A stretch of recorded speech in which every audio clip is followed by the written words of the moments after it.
Hey, hi everyone. Thank you so much for joining us for yet another conversation that we have today at the Policy Panchayat. My name is Yash. I'm your host for today, and we're joined by Niyati Sharma. Niyati has been, she's had a very long career in the broader social impact space. I wouldn't call it policy strictly, right? And she's a lawyer by training, currently at Oxford, right? And she's also founded and currently leads this organization called Pratisandhi, right? So maybe without any further ado, I'll sort of thank you so much for joining us, Niyati, and maybe I would ask you to give an introduction to audiences of you, and also maybe you can just share with us sort of your early days into the space, what sort of attracted you to the social impact sector. Yeah, absolutely. Thanks so much, Yash. Thanks for the introduction. I mean, I think you've already covered the highlights, so I'll try and cover something different. But no, very happy to be here and having this conversation. So yeah, I mean, I think for me, social impact really just, it started back when I was in high school. I think it would be kind of misleading to say, I was always interested in social impact and always wanted to do good. I think honestly, I just found a problem that I felt strongly about, and I was just trying to do something about it. So I don't think it came from like a space of, oh, I have to start like a nonprofit or I really have to be in this space. I didn't know that it would, go into that space, but I'm glad that it happened anyway. But yeah, no, I started Pratisandhi when I was still in like 11th grade. Right. And just prior to that, I Wow. had, Okay. yes. Just prior to that, I had gone for an exchange program to Belgium for a year, and I was staying with like my host family. And in schools there, this one day they had this survey. They had like a national survey where they had all asked all kinds of like sexual health questions in that survey, and it was a survey that all the students had to fill. And I was just very surprised because I was like, why are they asking 16-year-olds like how often they have sex, and if they have sex, like I thought no 16-year-old is supposed to be having sex. And Yeah. so I was just really, very surprised that, wow, they're really asking about, do you know about contraceptive methods?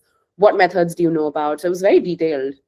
And yeah, and I was like, wow, I've never seen that conversation happen in my school, never seen it happen in classrooms.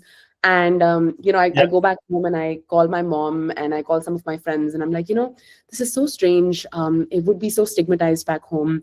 And my mom's also a gynecologist. So she's like, yeah, it is very stigmatized, but I still see so many young people who are sexually active, but don't have the right information.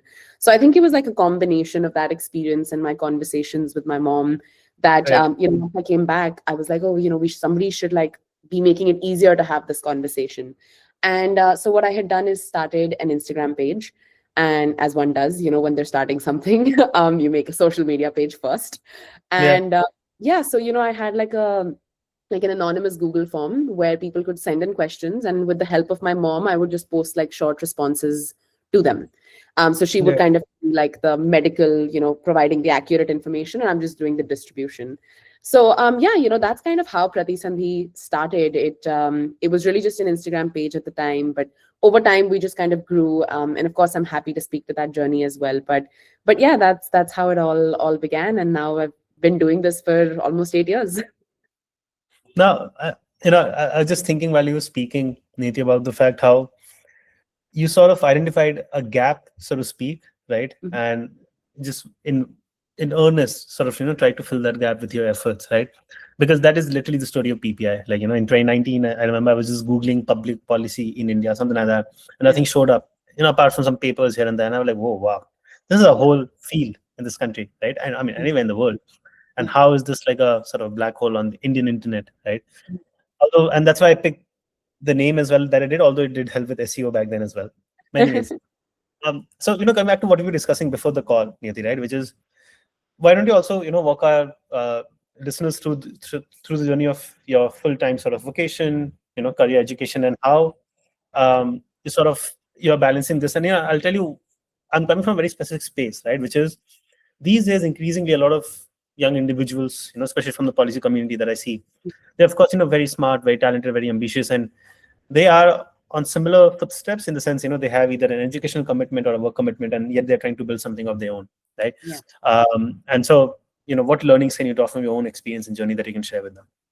Yeah, no, absolutely. So, I mean, I have been pretty much a full-time student for the longest time now. I feel like I should be done with studying already. But I quite enjoy education actually, and I think I learn best in structured environments. Not that you need, I don't think you need a degree to learn, but I do well in this kind of setup. So I think for me, so after I finished high school, I went to the University of British Columbia, where I studied psychology and then added a second major in international relations.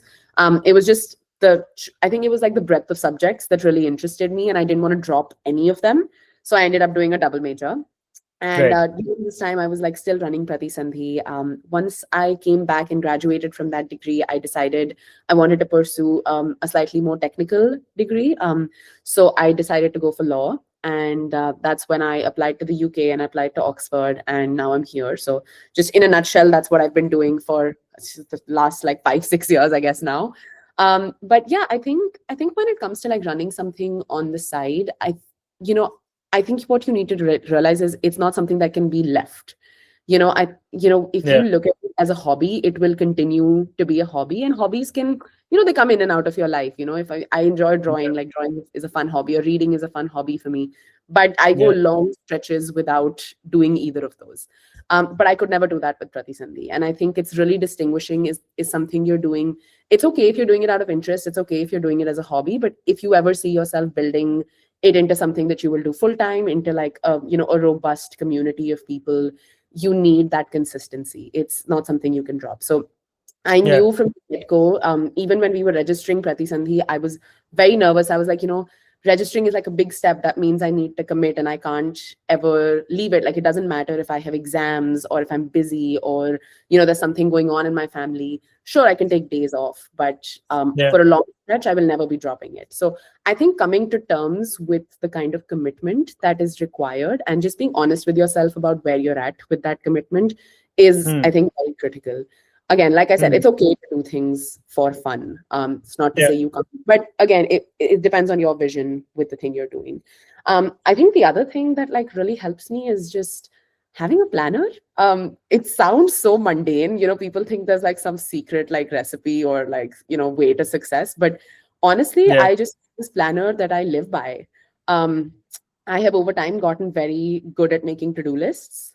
I know how much I can put on my to-do list. I know what I can realistically achieve in a day, and I know what my non-negotiables are. Like I'm a big fan of sleeping. Okay, I need to sleep at least 8 to 10 hours. If it's any less than that, I will be very cranky. I will be very upset. So it doesn't matter if there's anything going on with Pratisandhi, if there's final exams, whatever it is, I will be sleeping 8 to 10 hours.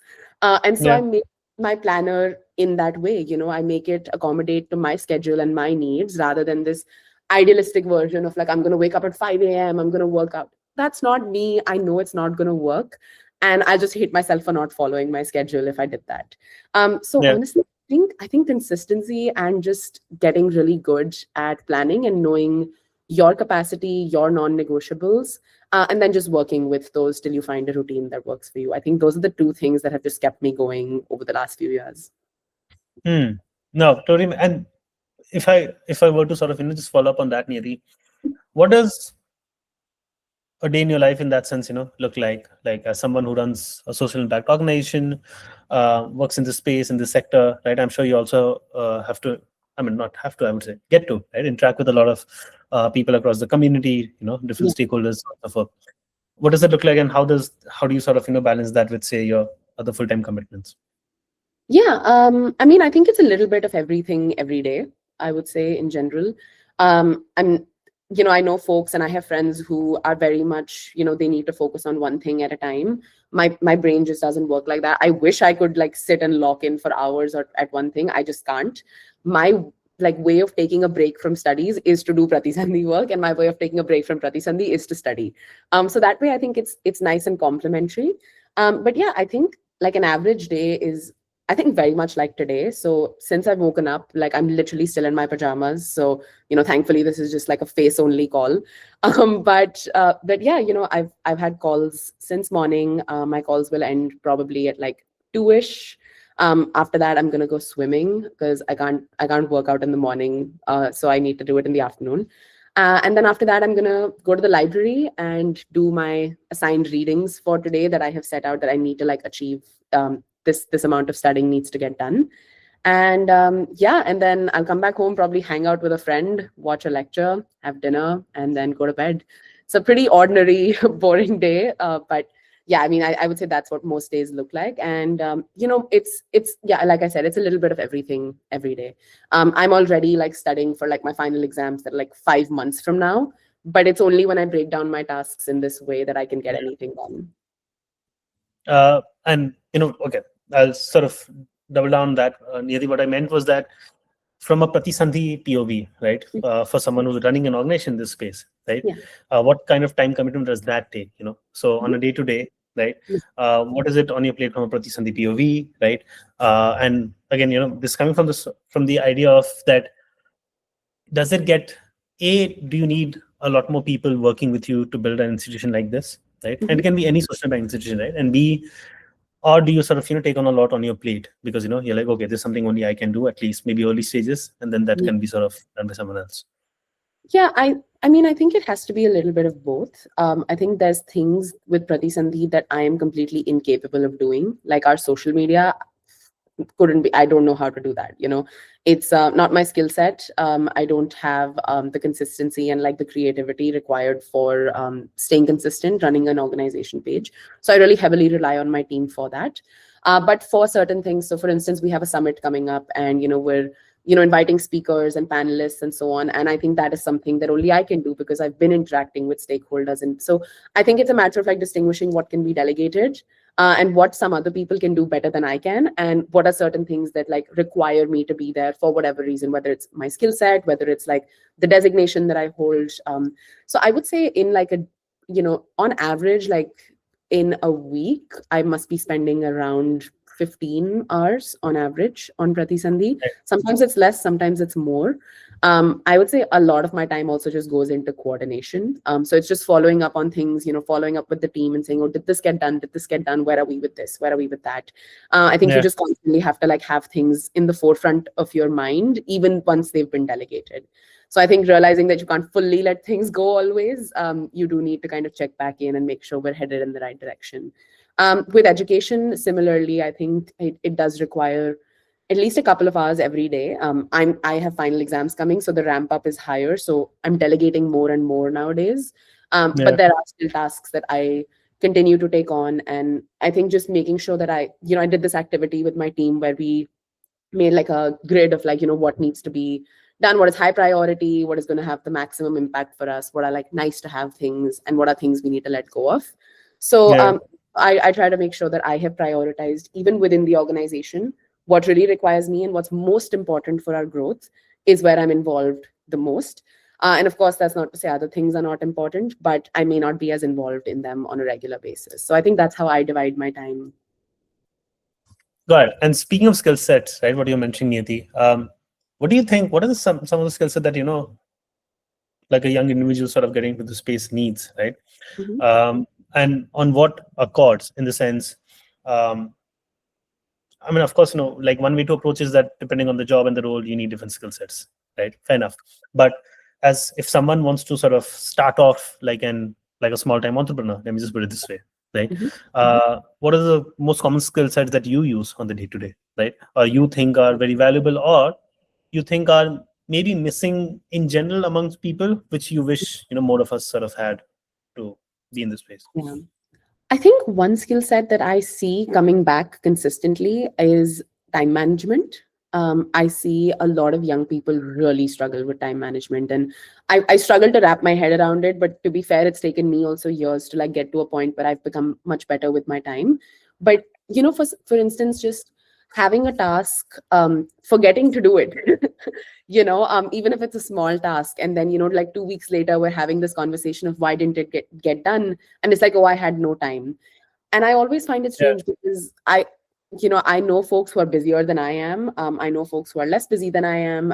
And I know my own schedule. And, based on the task, I always feel like, oh, how did you not manage to do that? That was not a very time intensive task. So what must be going on that you have no time? And I think it's very rarely the case that people Yeah. have no time. And I think most often it is that they're not managing their time well, or that they're not organizing themselves well enough. So, they may have the time, but they've not written down their tasks, so they're not in front of them and they've just forgotten about them. I think if you're going to be like an entrepreneur or a founder of any kind, you need to be very good with your time, because if you're forgetting to follow up on your own tasks, your team is also going to forget about them. Yeah. So you have to be on top of things. And I think you have to get better at multitasking. And I think that goes hand in hand with time management. So sometimes when I'm on the bus, I'm going somewhere, I'll be listening to music, but I'll also like send an email. It's a small email. It doesn't require my laptop. I'll just do that. Or like I'll read up on something, or I'll send up follow-up messages to my team, right? I don't need to take out separate time for that, but that's already Yeah. one of my to-do list. Yeah. So yeah, I think both of those go hand in hand. And I think in terms of soft skills, I think public speaking is probably one that I have come to see as being one that has been very important for me. I think being able to talk about your vision both with your team and with those Yeah. outside your team is very important, because I've realized over the last 8 years, a lot with my organization hinges on me. That's both a good and a bad thing. Yeah. Bad in the way that like the organization really relies on this one person, and if this one person is not around, that's not good. If you're trying to build something bigger than yourselves, it's not ideal. But also it's good in a way that like I know I can come in and I know where I'm needed. But public speaking is important also because people really look at the individual they're talking to when they're deciding if Yeah. they want to fund you, for instance. Yeah. Funders, honestly, I think most of the funding that we've gotten, or a lot of the grants that we've gotten, I would say are more to do because of how I present the organization and how Yeah. I'm talking about our work than Yeah. necessarily how much a funder knows about our work, right? Because Yeah. frankly, a lot of them, like if they were really looking at the work, they would be coming to our classrooms and being like, we want to see how you do things. But True. a lot of the times they're taking your word for it. So your word means a lot and it carries a lot of Yeah. value. So I think getting Yeah. better at that skill and practicing it is an important one. No, fully agreed. In fact, while you were speaking, I was thinking about how um, I think I was reading this somewhere that everyone has 24 hours in a day, and if Mm. someone says that they don't have time for something, it's just not a priority, Yeah. right? And I think that clarity just makes sense. But I'll come back to what you're saying. So if you could sort of expand upon what Pratisandhi does, right? What are the different pillars, functions, verticals, what have you, right? And related to that, how has your education, especially that in law and the educational background that you have, Mhm. informed your work or your advocacy, your work with the community, right? How has that informed what you do? Yeah. So starting with like Pratisandhi, I think so we essentially, like in a nutshell, run educational programming on sex education, mostly with schools. So most of our programs are like centered around this, and it can look different. So we started with just working with children, but we now also work with teachers and parents. So it's really very much one-on-one partnerships with schools, with university, going in, taking workshops, and then coming back, right? Right. So that's kind of our main work. So when it comes to like our team and how it's structured, we've got a peer education team, which is really the people who like get trained, go and take these sessions, are a big part of like the curriculum that we curate and go and mobilize around. Yeah. Then we also have like obviously our social media team, because you need to have your work be visible. You need Yeah. to like have people need to be able to access it. I think it speaks for itself really. We then also have what used to like we are so we have like an editorial vertical where we have like blogs and such. That's been an interesting one because I think globally like things are changing with long format, and we've seen varying levels of interest with that. But a lot of Okay. it is making sure that there is like that long format content available, those resources, manuals, toolkits. So whenever anyone's looking for information that goes beyond the surface, because there's only so much you can talk about on social media, that's where our Yeah. editorial vertical kind of comes in. And then we have like our outreach team who are essentially responsible for partnerships. So I think all of these teams kind of work hand in hand. I would say most closely like the outreach and like the peer education teams, because you Hmm. bring in a school, it's very much like bringing in inbound or outbound leads, Okay. following them through, converting them. It's kind of like a business in that way, where then you have people going for the sessions. So I think nonprofits work very similarly to companies, except the money has to go back into the organization, I think is the only difference. And ROI is measured slightly differently.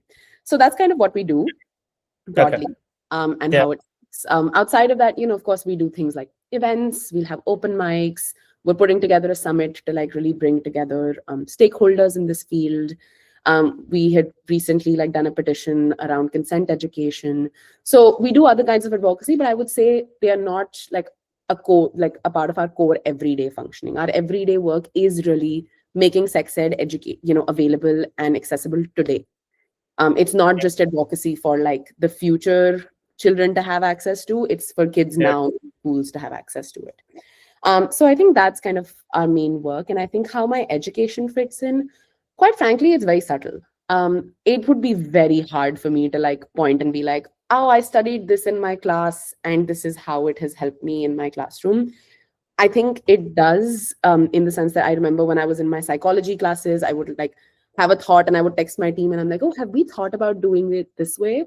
So, I would be like, oh, I learned this new thing about pedagogy and about how kids learn better in certain settings or when information is presented a certain way. And I text my team and I'm like, we should like reorient our decks so that we can capitalize on this. Yeah. So I think that information is very helpful, but it seeps in. It's hard to like point and be like, oh, this I learned in class versus this I learned when I was like at a workshop, right? Yeah.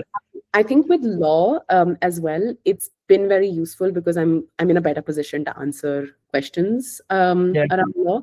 I also think you understand systems better with law. Because a lot of things, when I was younger, I would always say things like, oh, why isn't the Supreme Court doing this? Like they should just do it, and I still see that. I still see when there's a social media post of Supreme Court said this and people are like, why is the Supreme Court not distributing pads? And I'm like, how is the Supreme Court going to distribute pads? That, logistically and how branches of government work, that's not their function. And so I think you start to like appreciate the limitations of the system Yeah. you're working in and those places where the system could be doing better, and how systems like, are incentivized to do things a certain way. So, Yeah. when you're looking at a certain law and you're questioning, well, why is this law like this? Like nobody follows it. And then you realize like all the different considerations. And when you look at cases and you're like, oh, this is why it's not working. So I think in some ways it makes you a little cynical because you become like, oh, the system can't change because there's all these things. But it also helps you appreciate a lot of things. So I think in that way it's helped. But I would say honestly for students who are probably the ones listening to this podcast, I would say degree, the biggest benefit and the most obvious one that I can point to is probably credibility. That's You a know, good point. yeah, I think people like I think are very quick to say you don't need a degree or that you can like do all these amazing things without degrees. You 1000% can, and you should. And I think maybe degrees will become obsolete. I don't know. But right now, I have definitely seen the difference when somebody knows that I have a psychology and law background in how they speak to me and how they interact with me and how seriously they take me in a room full of stakeholders Yeah. where people Yeah. might be like far, at much higher designations with much bigger organizations. But I think your word almost counts for more. And I think it's unfortunate that you have to rely on a degree for that kind of credibility. But if somebody's in a position to use that to their advantage, I think they absolutely should. So, yeah. Is there a, and sorry, maybe if it's very obvious, right? But No. do you see a path to you sort of, running Pratisandhi full time, Niyati? Mhm. And what would it take for you to get to that stage? Like for example, when I think of PPI, right? I Yeah. sort of run PPI today alongside a full-time role, right? Yeah. That's because it gives me the freedom to make long-term choices and no Mhm. short-term choices ever, even in terms of who we choose to work with. And B, the organization doesn't have to pay me, right? So all of it can go back into the institution. Yeah. So yeah. I think that's a fantastic question, mostly because it's so like fresh in my mind right now. I think about it every single day. But I actually like literally just yesterday or 2 days ago posted like a reel about how I've decided to move back. So I am actually moving back to India after I graduate full time, and I'll be working on Pratisandhi full time. Oh, wow. So yeah, so I mean it's coming up very soon actually. So I think as of like say August, once my graduation is done, I will be back full time. And I'm still figuring out what that means for me. I think one of the big factors I think that pushed me towards this decision was that we got like a substantial grant. So we had like an organization who said, hey, if you're coming back full time, we will give you this money to run the organization for the next, say, 2-3 years. Yeah. That means I can pay myself, right? Yeah. That means I can pay my team. And of course, the organization will look very different when those kind Yeah. of considerations are involved. But I think it is the logical next step, right? For me to say no to like something like funding this kind of work that already so few are doing because Yeah. I maybe want to pursue a career in something else, it just felt wrong. And I've gone back and forth at it, but I think that was the big consideration, like what it would take is really having substantial backing or some kind of like revenue mechanism that would allow you to stay afloat, because I think especially for founders there's a big opportunity cost, especially if you're studying abroad, or you already have like a job. True. You're letting go of a lot of things in order to Yeah. do this. Yeah. And you will likely be doing it by taking a pay cut, maybe being in a Yeah. place you don't want to be, maybe being in a different environment than you wanted to be in.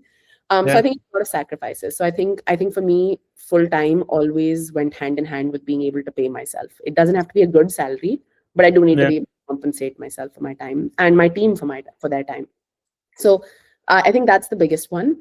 I think the second for me was the timing of it all. Now that I've done my law degree, I know that if I ever chose to go back to law, I could still do that. I can give the bar exam True. whenever and I can go back to law. However, I think I may not always have such a perfect opportunity to go back and run Pratisandhi full time. I think right now I'm still young enough for at least a little while longer. I would consider myself young enough to kind of go back and take that kind of risk and still be in a place where if after 2 years full time is not working out, I still have the ability and opportunity to change my mind. So Yeah. I think it was the combination of both of those factors that I think was the deciding factor for me. Congratulations on the fundraise, Thank you. Niti. Final question for me, right? Which is, what is that one thing that you think you did right, and what is the one thing you wish you had done differently, um, in the, let's just say, broader sort of career, educational, or entrepreneurial journey that you have had Yeah. thus far? I think the thing I probably did right was, it's such a weird, like niche thing, but I think it was having parties with my team. I think, and people always think of this as like the strangest thing to have done right. And I'm sure I could probably think of more articulate things that I did right. But we every year we have like one or two parties with like our volunteers, our team members, really bring them together. It's like a chill, fun party for everybody. And I think it has brought the organization and the people within it together in a Yeah. way that it's just very hard to replicate. Like I think it's hard to replicate even when you're paying people like good salaries. Yeah. So I think of that as very special because I think it's been able to really create this sort of community that you can look at, you can rely on, you have team members that you can count on who are friends outside of the organization and also value the organization as a space from which they're getting something, right? It's Yeah. if you're not if there's if you've got volunteers and if you've not got you're not in the stage where you can pay people full-time salaries. I think what you can do is invest in their growth, invest in their learning, and invest in their fun, because a lot of them are university students. Fun is important to us. Um, so I think that is something that I did right, and I think I still continued that as a practice to this day. Like even when our bank account is like teetering at the edge of bankruptcy, and I'm just like, no, this is an important thing. We need to do this. Yeah. I think that's probably one thing I did right. I think the one thing I could have probably done better is I think be a little bit more strategic about revenue. I when we started out, I was still a student. I'm still a student, but I'm an older student now. But I think I was just thinking about, look, all the great work that I'm going to do, and I don't need to get paid for it because it's great work, and that will carry you for a while, and it will help you build some foundations. But there will come a point where you will need money to do the work you need to do, and Yeah. I think the fundraising landscape has changed a lot. SRHR is also a field that's not really being heavily invested in the same way. So Yeah. I wish I had been thinking about inflow of money, what that looks like, because I still struggle with a business mindset. My mindset is very much nonprofit. All the ideas I have are things that require money with no way of bringing it in. So it's all the fun stuff you want to do that, but you have no way of funding it. So, uh, Yeah. and I'm still struggling to like change that mindset and really be more strategic with money, have a more healthy relationship with money, both personally and at an organizational level. So yeah, I wish I'd been more paid more attention to that, and I think maybe had more learnings around that. I think it's something I'll learn over time, but yeah, we'll find out as we go. You know, it's such a lovely point that you made, Niyati, and I'm sure everyone who works in the social impact space, especially as an entrepreneur, grapples with this on the daily. I realize how with PPI at one point I was thinking that maybe this could be a non-profit, and then I was like, oh my god, for this to legally be a non-profit, it's like it's very tricky. You need to set up a trust board and so on and so forth, so Yeah, many yeah, things, right? Very, very complex, right? Um, and then I realized that at least in India today, there are a lot of institutions and founders who do phenomenal work, but legally the firm is a for-profit, right? yeah, And like a social enterprise. And so that has been like yeah. a breath of fresh air in that sense. Mhm. And finally, there's a certain set of class of supporters, backers, founders who sort of do impose their vision on you. And Yeah, so my idea has usually been that, okay, at PPI, is there a way we can monetize access to our community, right? And that can fund all the other work we do, because everything we do here always has been and will be for free, right? yeah, But my point here being that all of us, as entrepreneurs, are coming up with new different models of sustaining our vision and our teams, right? And it's just fascinating. Whenever I meet an entrepreneur in the space, I'm just like, okay, I'm sorry, should not be the first question, but how do you sustain yourself? yeah. How does this ship learn? Right? Ab- And there's just so much to learn. But thank you so much for taking out the time, Niyati. Thank you so much. We learned a lot from this conversation, and I'm sure audience listeners will do as well. For everyone who's listening, please do, we'll share Niyati's LinkedIn in the description box. You can feel free to reach out to her, connect with her, right? And leave your comments in terms of who we should invite as the next guest on the Policy Panchayat. And thank you for tuning in. Have a good day. And thank you again, Niyati. Thank you.